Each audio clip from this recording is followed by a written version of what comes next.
Ala inyong karapatan. Kailan nga ba dapat manindigan kung nasa katwiran? Matuto sa mga usaping legal at batas tuwing alas 6 ng gabi. Hatid ni Attorney Edgar M. Avila sa Ikaw at ang Batas sa Luzon. Headlines.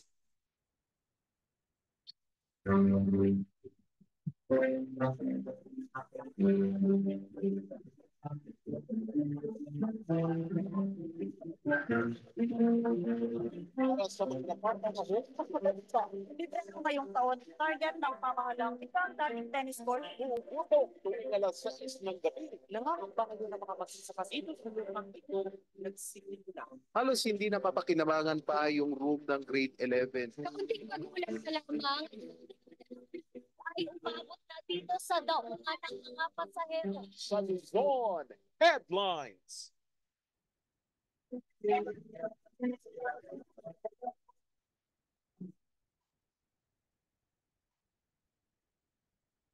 At nagbabalik ko ang ating programang I Agree at ang ating Agri oras alas 12:49 ng tanghali. Alright, happy lunch sa mga nagla-lunch ngayon. So, pa-deliver na kayo ng pagkain nyo para sa akin.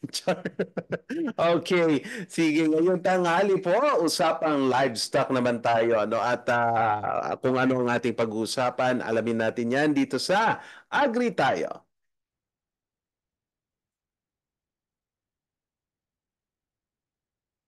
Sa ating Agri tayo, makakasama ho natin si Miss Flor Marie Emmanuel Pilapilamante. Siya po ang Assistant Professor 7 ng Department of Veterinary Clinical Sciences ng UP Los Baños. Magandang tanghali po, ma'am. Magandang tanghali po sa ating mga tagas-baybay. Okay po, ma'am. Ma'am, unang-una po sa lahat, ano po ba ang mandato ho ng Department of Veterinary dyan sa UP Los Baños po? Tumutulong din po ba tayo sa mga livestock owners ho natin dito sa ating bansa? Yes. Marami po tayong mga programa para dito. So specifically po, ang i-mention ko po, ako mismo ay pumupunta po sa Tanawan City Veterinary Office at ako ay nagdadala ng aking mga estudyante para po tumulong sa mga magsasaka nila doon. So on a weekly basis po, sinasamahan po namin sila at kami po ay nag-deworm, nagbabakuna, nagbibigay po ng vitamins. So ito po mga supplies na to ay libre po na binibigay ni Tanawan City Veterinary Office. Kailangan lang nila ng manpower kaya nandun po kami. At Ayun. maliban pa po dyan, ito pong mga komunidad na malapit po sa aming universidad. So meron po tayo dito sa Bae, sa Los Baños, San Pablo, at as far as Calamba, na mga natutulungan ng mga communities na meron pong alagang mga manok, baboy, kambing at tupa, at tayo po ay nagbibigay ng libreng supplements po sa kanila, libreng deworm, libreng check-up po. Ayun. So marami din palang naibibigay na tulong ang UP Los Baños sa mga livestock kuwan natin owners at mga farmers na din So pero matanong ko, ma'am, how is it important na mayroong engagement ang academic academe sa mga farmers natin at sa mga livestock owners din po, ma'am? Marami din po bang ano po yung nakikita din nating problema na common sa mga nag-aalaga ho ng iba't ibang hayop po? Okay. Sa amin po sa university, kailangan po namin talagang extend ang aming services. So meron po kaming community service or extension services. At sa pagpunta po namin sa mga lugar na ito, kami po ay nakausap namin yung mga nag-aalaga. At dun po namin mas naiintindihan kung ano po ang mga pinagdadaanan nilang problema, mga kinakaharap nilang mga suliranin. At ito po ay pwede naming magamit na datos sa aming mga ginagawang mga researches at sa aming pagturo sa aming mga estudyante para po syempre mas maging well-rounded po ang aming mga estudyante na nag-aaral sa university namin. At sana po sa kanilang pag-graduate ay sila po ay mas magagaling sa amin ng mga naging professors nila. So sa amin pong paglabas no sa komunidad na natututunan po namin at ito po ay mga hinaharap na suliranin dati pa at hanggang ngayon ito pa rin ang kanilang pinoproblema. So syempre po yung mataas na bilihin ng mga feeds. So patuloy po kasi tumataas yung feed cost pero po yung meat prices no yun po ay fluctuating over time at nagkakaroon po sila ng mga problema kung paano nila i-market yung kanilang mga produkto. So, be it po ba na kunyari gatas ng kalabaw o kaya po yung mga baboy mismo na live animals, kambing tupa na live animals, ayun po. Tapos, actually ngayon, maidagdag ko lang no sa Tanawan, Mhm. umpisa po ulit sila nabuksan ng kanilang auction market after a long time na wala. So para po matulungan yung mga farmers na ma-market po ang kanilang mga baka. At ang pagkakaintindi ko, nag-start po ito 2 weeks ago, sometime 2 weeks ago. And every week po, no, para matulungan po yung mga farmers kasi isa talaga to sa malawakang problema nila na magpo-produce sila na nakikipagsapalaran sila sa mataas na bilihin ng pagkain, paano panitilihin ng healthy ang kanilang mga alaga. Pero pagka ima-market na, binabarat sila. So dun na, Mm. syempre, masakit yon para sa mga ating mga magsasaka kasi manghihinaan sila ngayon ng loob na i-pursue yung kanilang negosyo. So may meron tayong mga programa dyan na tinutulungan naman po sila ng ating government para po mas ma-market ng maayos. So kahit din po sa mga produkto ng gatas, meron pong mga institutions, be it po sa Philippine Carbo Center, na marami po silang station sa buong bansa. So meron po kasi sa Mhm. UPLB. And then, so meron po silang mga programs na bibilhin nila yung gatas no, coming from the farmers and sila na po yung magmamarket. Ipaprocess nila, magkakaroon ng value adding para mas maganda yung presyo at mabayaran din po nila ng maayos yung mga farmers.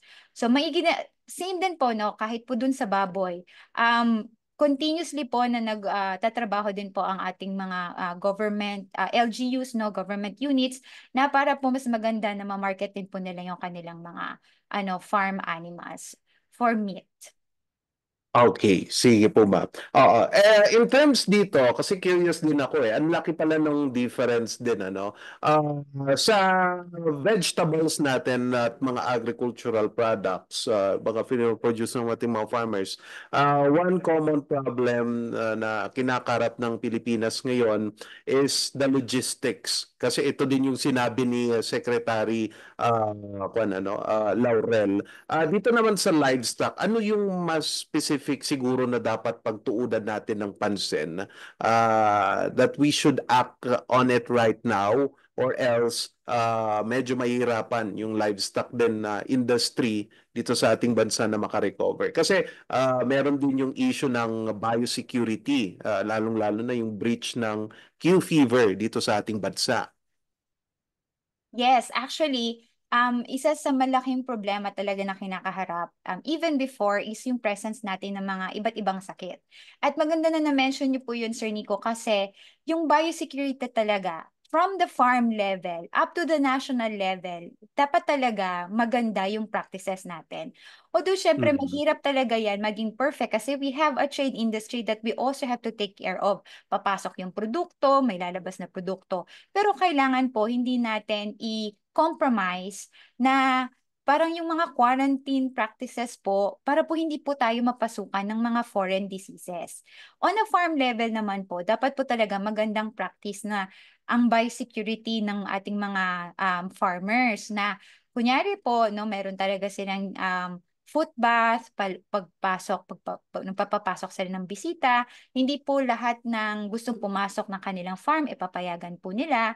Tapos po, i-ensure naman din po na dapat malinis yung kanilang kapaligiran, yung kanilang farm, kung saan natutulog yung kanilang mga alaga, para continuously healthy po yung kanilang stock.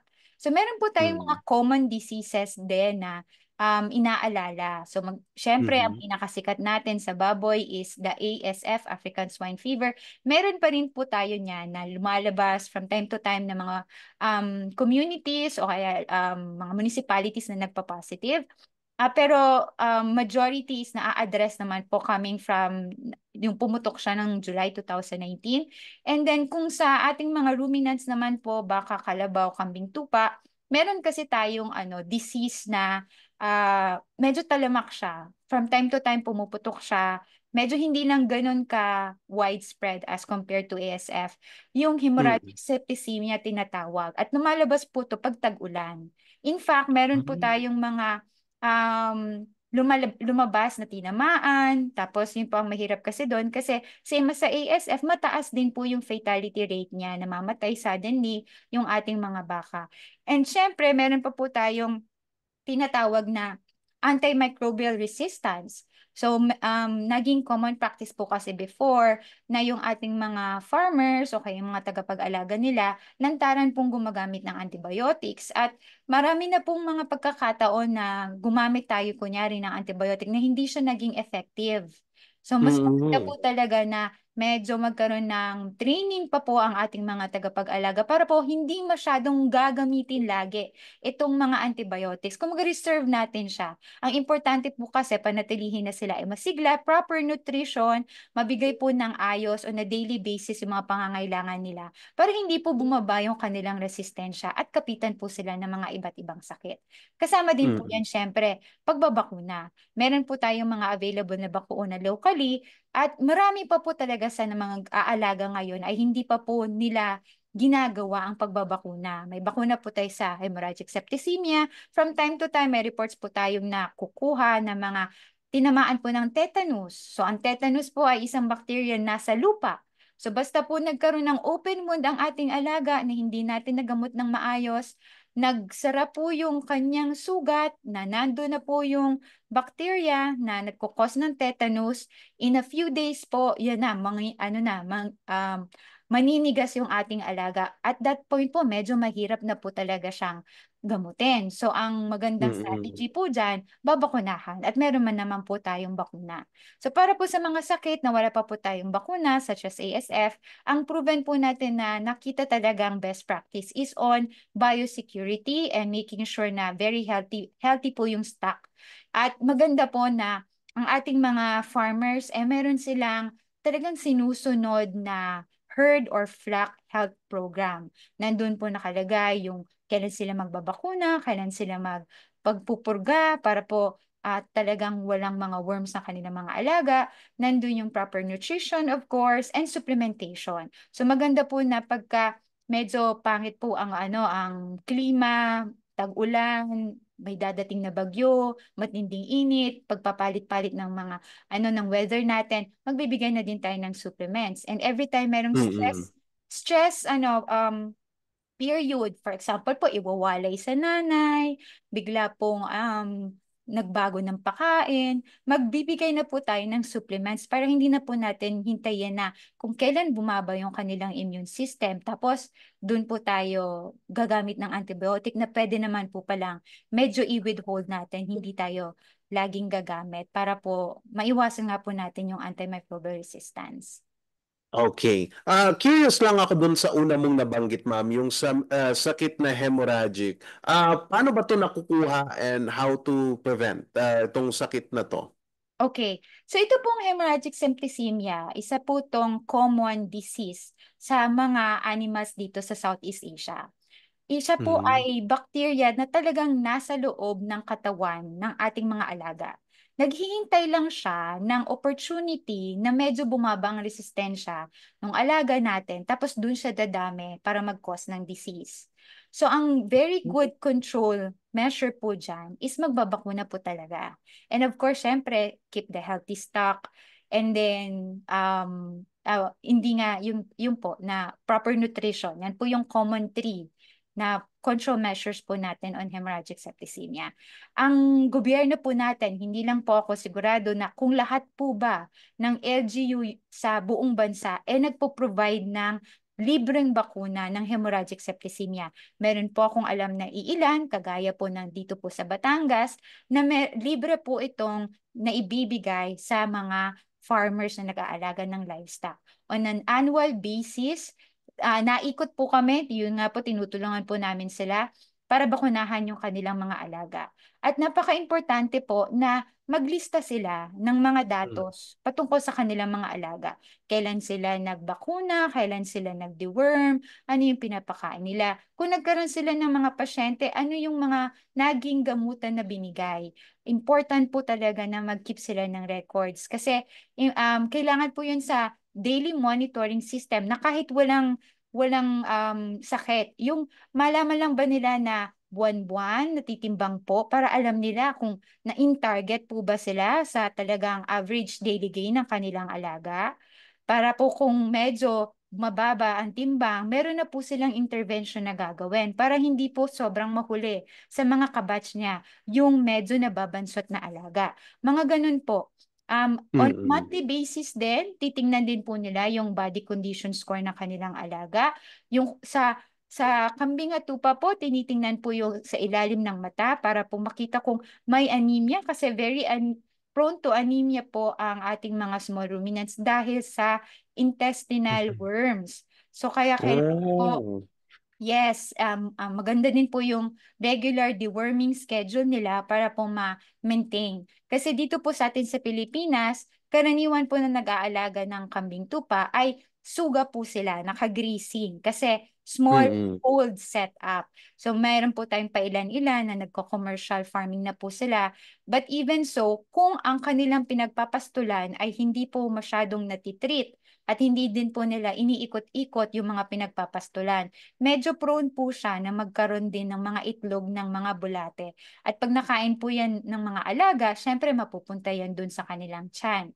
So yan po yung common cause ng anemia sa kanila. Kaya buwan-buwan maigi po na kumbaga maging proactive ang ating mga tagapag-alaga na hanapin talaga kung sino ang merong posibleng naglalag behind sa kanilang programa, posibleng meron ng early signs ng sakit. So yan po yung mga best practices na pwede po nilang gawin.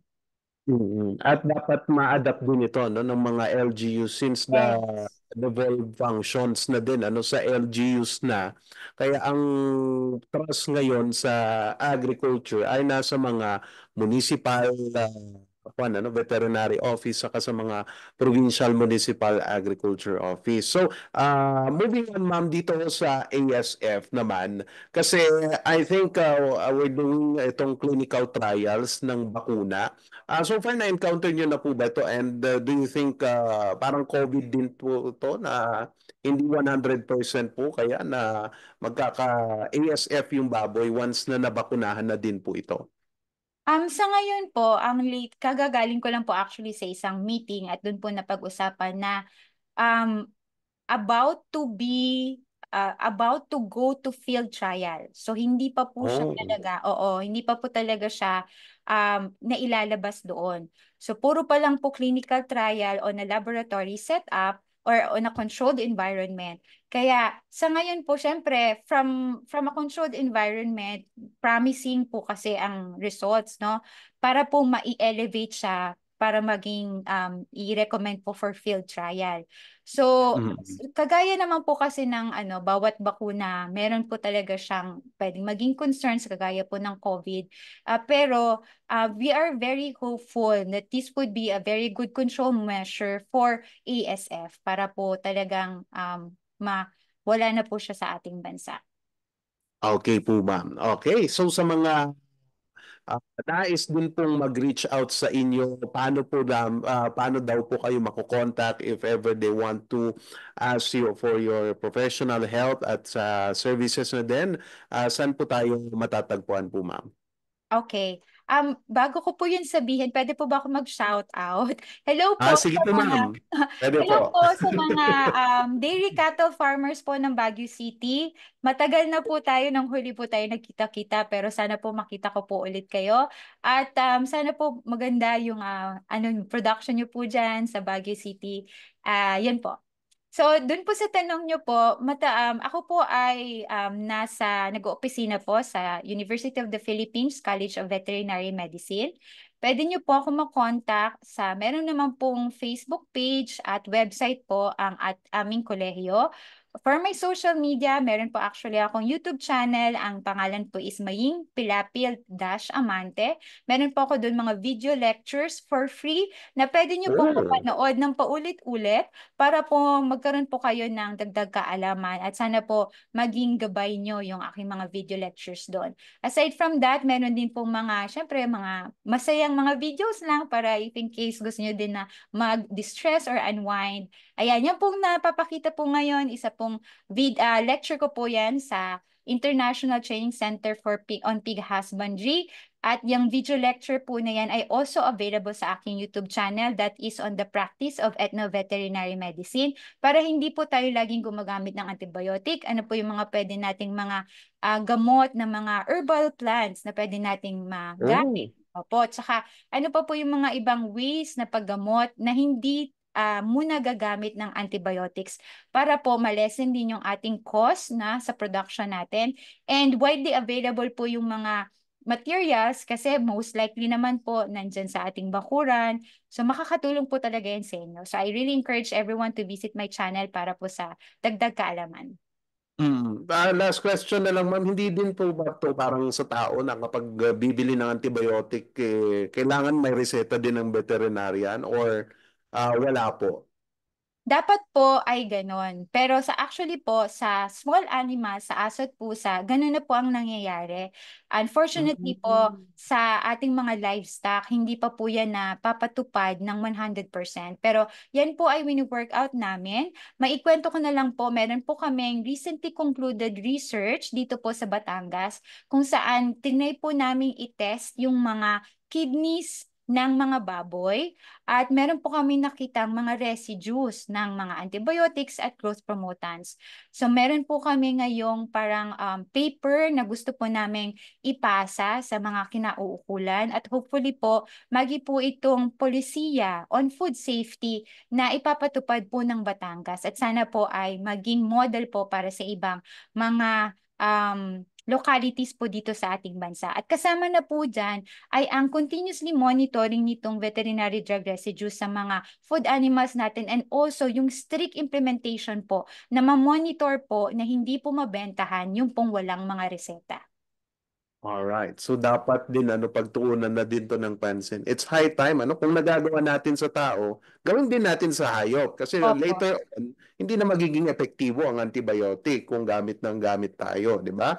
With that, ma'am, maraming salamat po at marami po kaming natutunan from your office at sa inyong paaralan dyan sa UP Los Baños. Maraming salamat po, ma'am. Thank you po. Alright. So yan po si Ma'am Flor Marie Emanuel Pilapil-Amante. So meron din siyang YouTube para sa mga nais ding manood ng kanyang mga tutorials at pati na rin yung mga mga explanation at maganda